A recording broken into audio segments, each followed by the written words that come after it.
Salut tout le monde, on continue avec nos capsules de nomenclature. Inquiétez-vous pas, on arrive vers la fin. Je vais juste vous donner là, le maximum d'informations avec le maximum de cas de figure que je peux donner en exemple. Naturellement, je peux pas tous les faire, mais je vais en donner assez pour que ça soit le plus facile pour vous pour faire les exercices. On en serait rendu aux composés benzéniques. Les composés benzéniques, ce sont ceux qui ont le benzène comme noyau principal. Faites attention, ce n'est pas un cyclohexane à cause de la présence des doubles liaisons en alternance à l'intérieur. C'est ce qu'on appelle la molécule du benzène, qui est la molécule principale ici au centre. Et le benzène peut avoir autant de substituants qu'il y a de place autour. Là. Il y en a 6. C'est rare qu'il y ait 6 substituants sur un benzène. Là. 1, 2, 3, c'est plus fréquent. Et cette molécule-là est au centre d'une multitude de composés naturels et composés de synthèse. Donc, ce qui a comme conséquence, en fait, que les composés benzéniques possèdent une nomenclature qui ont leur propre particularité. Donc une nomenclature qui est pas mal comme réservée aux molécules benzéniques. Et on va voir que en majorité, ça va respecter les règles qu'on a vues jusqu'à date, avec les particularités de la famille du benzène. Juste pour vous dire aussi, vous allez probablement voir dans le texte, ou même m'entendre dire que ce sont des composés aromatiques. C'est aussi une autre façon de nommer la grande famille des composés benzéniques. Les composés aromatiques, en fait, ça vient le mot aromatique a deux significations ici. Le premier, c'est que historiquement, ces composés-là sont en effet très odorants pour la plupart. Et il y en a d'autres qui goûtent quelque chose de façon très très particulière aussi. Ce qu'il faut garder en tête, c'est qu'il y a quelques dizaines, peut-être une centaine d'années, une façon de caractériser les molécules était de les goûter, entre autres. Je vous dirais que ce n'est plus quelque chose qui se fait maintenant, mais donc, quand on lit des vieux cahiers de laboratoire, on peut lire des commentaires sur le goût des composés. Et bon, ici, le goût devait être très prononcé pour ce genre de composés-là. Et quand on parle d'aromaticité, là, dans le sens que ça sent quelque chose, bien en effet, il y a plusieurs composés naturels, des huiles essentielles là, qui vont être à base de benzène. Si je pense entre autres là, à l'huile essentielle du clou de girofle là, qui s'appelle l'eugénol, bien c'est un composé aromatique là, qui sent très très fort. L'aromaticité aussi, c'est une règle en chimie qui a rapport au nombre de carbone versus au nombre de doubles liaisons. On pourra peut-être la revisiter dans le chapitre 6, mais ceci étant dit, là, c'est une règle qui est plus ou moins importante là, pour nous. Mais c'est juste que si vous entendez composé aromatique, vous allez devoir faire le lien avec le fait que ce sont des composés benzéniques. L'introduction étant faite, je vais vous montrer ici comment on fait la nomenclature. En fait, le nom principal de ces composés-là c'est habituellement le mot benzène. Et on va mettre les préfixes qu'on connaît. Ici, comme vous avez un chloro, vous avez un nitro. Et ici, vous allez avoir un éthyle. Je l'ai écrit volontairement comme ceci parce que des fois, les carbones et hydrogènes sont comme regroupés ensemble. Donc, c'est comme l'équivalent d'un CH2, CH3 qu'on a regroupé comme étant C2H5 et c'est le groupement éthyle. Ce qui fait que ces composés-là, entre autres, celui-ci s'appelle le chlorobenzène. Et c'est comme ceci que vous allez les nommer, les composés les plus simples. Quand il y a un seul substituant dessus, on n'a pas besoin de faire de numérotation puisque c'est automatiquement en 1. Donc, il faut imaginer là, que le 1 est sur le carbone du haut. Bien, on va simplement dire chlorobenzène. Ici, on va l'appeler le nitrobenzène. Donc, ça, c'est pour les premières particularités. Là, le mot principal ou le nom de la molécule, c'est benzène. Et ici, ça serait un éthylbenzène. Donc, ça, c'est pour les composés à un substituant assez courant, là, et qui vont avoir un nom qu'on construit comme on fait d'habitude avec le mot benzène comme nom principal. La famille des composés benzéniques, comme je vous dis, elle a quand même quelques particularités, et elle a la particularité d'avoir des molécules comme celle-ci. Je vais vous expliquer rapidement qu'est-ce qu'on fait avec ces molécules-là. C'est des composés qui ont été tellement utilisés historiquement dans l'industrie qu'il y en a plusieurs qui ont gardé leur nom commercial ou leur nom usuel en usine, là, pour garder comme étant un nom de la molécule qui est devenu son nom officiel dans la nomenclature chimique officielle internationale. Il y en a plusieurs exemples, mais ici, je vous en montre 5 que vous allez rencontrer plus souvent. Et vous allez voir que ces mots-là deviennent les noms principaux de ces molécules-là avec une molécule de benzène. Je m'explique. Le premier ici, vous avez un méthyle qui est en haut.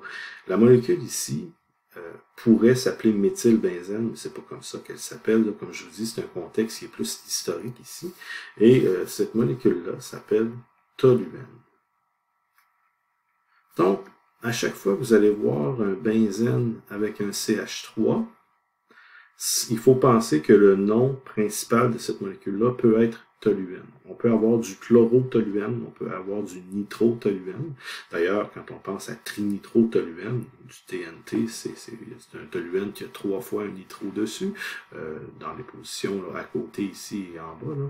Donc, le mot toluène ici, c'est le nom de cette molécule-là au complet, et ça implique à ce moment-là aussi que le 1 est à l'endroit où est-ce que le groupement qui donne le nom particulier est placé. Donc ici, c'est le CH3 là, qui fait que cette molécule-là devient un toluène. Ici, vous avez une fonction amine qu'on n'a pas vu souvent. C'est pas mal une des seules qu'on va voir ici. Là. Et c'est pas un benzène-amine, mais c'est ce qu'on appelle l'aniline. Donc, encore une fois, quand vous allez croiser un benzène avec une amine, bien, c'est comme ça qu'on va l'appeler, ça s'appelle aniline, et ça n'a pas d'autre nom, c'est son nom principal. Encore une fois, on peut avoir des chloroanilines, on peut avoir des nitroanilines, des exemples que je vais vous donner peut-être un petit peu plus bas, là. Mais ici, là, avec le NH2, ça devient la molécule d'aniline.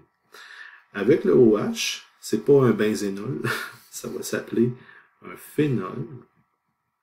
Donc, avec le phénol, c'est peut-être un mot que vous avez entendu un peu plus souvent. C'est une molécule là, qui est utilisée comme désinfectant. Donc, de ce temps-ci, on en entend plus parler. C'est aussi une molécule là, qui a une odeur particulière. Le phénol, ça sent le noyau... non, ça sent pas... Non, le noyau de cerise, je m'excuse, c'est le prochain. Là. Mais le phénol, ça a une odeur piquante. Là, et c'est quelque chose qui est, comme je vous dis, utilisé comme désinfectant. La prochaine molécule, justement, là, voici mon noyau de cerise, là, c'est quelque chose qui sent les cerises synthétiques. Vous avez la fonction aldéhyde, une fonction qu'on n'a pas vue encore très souvent non plus, qu'on va voir dans les prochains exemples dans d'autres capsules. La fonction C double lien O avec un H à côté, c'est ce qu'on appelle l'aldéhyde en tant que tel. Et habituellement, une molécule avec un aldéhyde se termine en al. Donc c'est une terminaison qui est particulière. Et ici, cependant, la molécule ne s'appelle pas le benzénal, mais ça va s'appeler le benzaldéhyde. Donc, ça, c'est une autre particularité que vous allez rencontrer. C'est avec un Y, là, benzaldéhyde, comme ceci. Et pour terminer, vous avez la dernière ici qui a la fonction acide carboxylique. C'est probablement une des seules molécules avec un acide que je vais vous présenter. Mais avec l'acide carboxylique, celui-ci va s'appeler acide benzoïque. Comme ceci, avec un I tréma. Donc je peux même le refaire correctement, comme ici. On va écrire correctement acide benzoïque, comme ceci. Je vous rappelle que ce sont des molécules qui vont lorsqu'ils possèdent ces groupements, vont devoir porter ces noms-là de façon principale. Donc, je vais vous donner d'autres exemples là, qui s'en viennent tout de suite, là, mais vous allez voir comment on peut utiliser toluène, aniline et phénol, et ainsi de suite. Donc, je ne vous dirais pas que c'est à apprendre par cœur, puisque vous avez accès à votre volume, sont écrits dans votre volume là, pour faire les évaluations, mais ça reste que vous allez rencontrer ceci. Il s'agit justement de penser qu'il y a des noms spéciaux qui existent avec certaines molécules benzyliques. Regardez bien comment ça peut s'appliquer ceci. Vous avez ici une molécule où est-ce qu'il y a benzène, chlore et OH. Bien, à ce moment-là, il faut se rappeler que le nom de base de cette molécule-là, c'est phénol. parce qu'il y a le OH dessus. Ce que ça implique aussi, c'est que la numérotation 1 se fait sur le carbone qui porte le groupement qui justifie le nom spécial. Donc, puisque phénol, c'est son nom particulier, le 1 est à cet endroit-là. Et si je veux avoir une numérotation la plus petite possible, je vais numéroter dans ce sens-ci pour avoir le chloro en 3. Ce qui fait qu'ici, la molécule s'appelle le 3-chlorophénol. Donc, voici comment on peut faire ceci. Je vais vous donner les autres exemples, puis après je vais vous montrer quelque chose qui est particulier aussi aux molécules du benzène. Donc, je reviendrai là. Ici, vous allez avoir, quand on regarde ceci, on a un CH3 qui est en haut, un NO2 qui est en bas. Le NO2, c'est le nitro, et le nitro ne donne pas de nom particulier. Le CH3, cependant, donne le nom particulier toluène, ce qui va m'obliger à mettre le 1 ici et à numéroter ici dans un sens ou comme dans l'autre, ça n'aurait pas fait de différence. Et on va parler ici de 4 nitro toluène. Donc, ce serait le nom de cette molécule. Et vous avez ici un autre exemple, parce que là, justement, c'est intéressant de faire cet exemple-ci. Vous allez avoir deux fonctions qui sont dessus, le NH2 et le COH, donc autrement dit, une amine et un aldéhyde. Et si vous regardez, dans mes exemples précédents, j'avais dit que s'il y a un NH2, ça s'appelle aniline, puis que s'il y a le groupement qui est en bas, ici, ça s'appelle benzaldéhyde. Mais comment je fais pour départager si c'est un aniline ou un benzaldéhyde? Ben là, c'est la priorité de fonction qui va faire la discrimination. Quand on regarde le tableau des priorités de fonction, on voit que l'aldéhyde est plus élevé que l'aniline, que l'aniline ou que l'amine en tant que telle. Bien, à ce moment-là, ça veut dire que le nom va être benzaldéhyde. C'est le nom benzaldéhyde qui va gagner. Et quand on a un NH2, qui est non prioritaire, bien, le préfixe devient amino. Donc, c'est probablement dans les composés benzéniques que vous allez le rencontrer le plus souvent. Hein. Donc, quand c'est non prioritaire, le NH2, ça devient le préfixe amino. Et pour ce qui est de la numérotation, je suis obligé de mettre le 1 à cet endroit-là et le 2 ici. Le 1 étant pour benzaldéhyde. Et ça va s'appeler le 2 amino benzaldéhyde. Tout dans un mot, D-H-Y-D-E, comme ceci. Donc, vous avez la façon de faire pour ces composés benzéniques. J'en profite avec les exemples que vous avez ici pour vous faire remarquer quelques petites choses. Il y a un autre exemple qui s'en vient, là, vous allez voir, je vais l'utiliser dans quelques instants. Mais, il y a une sous-nomenclature, que je devrais dire, qui appartient au groupe benzénique aussi, où est-ce que, quand on a des substituants qui sont placés de façon particulière, dans le sens que quand il y a deux substituants et qui sont placés soit un à côté de l'autre, ça c'est une possibilité, quand il y a un autre si on prend un autre benzène comme ceci, et si on a deux substituants, mettons, qui sont placés à 2 carbones de différence ici, donc ce que je veux dire ici, c'est que quand la distance est de quand les deux substituants sont voisins, c'est une situation. Quand les substituants sont à 2 carbones de distance, c'est une deuxième situation. Et quand les deux substituants sont à 3 carbones de distance, que je vais faire ici, là, je peux en mettre un ici, puis je peux en mettre là. Puis là, on voit que les substituants sont à 3 carbones de distance. On va dire que les substituants sont en position 1, 2, 1, 3 ou 1, 4, hein, on peut dire ça comme ça, bien, vous allez rencontrer aussi une autre façon d'écrire les noms pour ce qui est des composés benzéniques.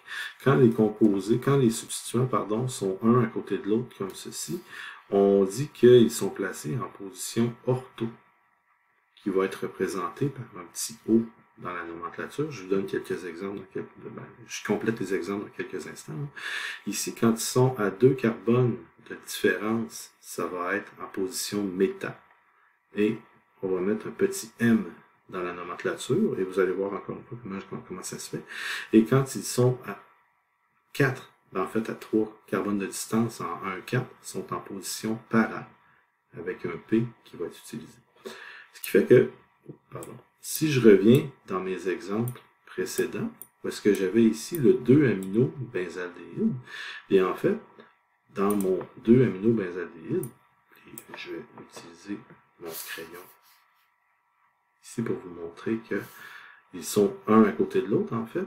Bien, cette molécule-là peut posséder deux noms qui sont équivalents. C'est soit le 2-aminobenzaldéhyde qui est ici, qui est très très acceptable, ou on pourrait dire aussi que c'est l'ortho. Oh. Il s'agit d'écrire avec le bon crayon ensuite. Donc, avec l'ortho-aminobenzaldéhyde. Donc, on pourrait faire avec un petit O, là, c'est un O comme en lettre attachée, si on veut. Là. Donc, on dirait ortho-aminobenzaldéhyde. C'est son autre nom possible, parce que c'est bon, là, je le répète, seulement pour les molécules de benzène qui ont deux substituants. Donc, s'il y en a un, on ne peut pas utiliser orthométaparant. S'il y en a trois, on ne peut pas l'utiliser non plus. C'est juste que quand il y en a deux. Donc, ici, voici un exemple de ceci. Quand on arrive à celui-là, ben, on voit que les substituants sont à 3 carbones de différence, ou positionnés en 1,4. Ici, ça serait donc le para-nitrotoluène. Ça pourrait l'appeler comme ceci. Et ma première molécule de tout à l'heure pourrait s'appeler, en fait, avec la position 1,3, comme ça ici, à 2 carbones de distance. Celui-ci pourrait s'appeler le métachlorophénol.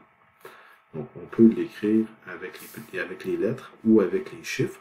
Il n'y a pas d'avantage ou de désavantage à utiliser l'un ou l'autre. C'est juste que c'est important pour moi de vous dire que ça existe, puisque dans le volume, vous allez rencontrer cette nomenclature-là pour les composés benzéniques là, dans les questions. Entre autres, là, quand vous allez faire là, vos exercices. Donc, si vous voyez un M, ça veut dire position 1,3. Si vous voyez un P, ça veut dire position 1,4. Et si vous voyez un O pour ortho, c'est position 1,2. Donc, c'est comme ça qu'il faut penser. Donc, pour terminer cet exemple-là, vous avez ici une molécule où justement il y a 3 substituants. La notation orthométaparant ne peut pas être utilisée pour une molécule à 3 substituants comme ça. Il faut revenir à l'analyse de nos groupements. Et on voit qu'il y a un CH3, un NO2 puis un OH. Le CH3, ça pourrait donner le nom toluène, mais il se passe que le OH ici, c'est une fonction alcool qui est une fonction plus prioritaire que le CH3. Cette molécule-là devient donc le phénol. Et pour avoir une numérotation efficace, on va tourner dans ce sens-ci. Donc à ce moment-là, vous avez la numérotation pour arriver avec le phénol. Et vous avez à ce moment-là, celui-ci en bas, il va s'appeler méthyle. Donc, il va reprendre son nom méthyle puisqu'il n'est plus prioritaire pour donner toluène. Et celui-ci va s'appeler nitro. Donc, dans l'ordre alphabétique, le méthyle vient avec le nitro. Et il va s'appeler, comme cette molécule va s'appeler le 4-méthyle. On commence par ceci. Ensuite, 2-nitro. Et c'est un phénol. Donc, on termine le nom de cette façon. Donc, voici ce que j'avais à vous dire là, sur les composés organiques qui appartiennent à la famille du benzène. Avec les infos que vous avez ici, vous devriez être capable de faire pas mal tous les exercices avec ceci. Donc, on se retrouve pour d'autres capsules un peu plus tard. Pour l'instant, digérez ceci.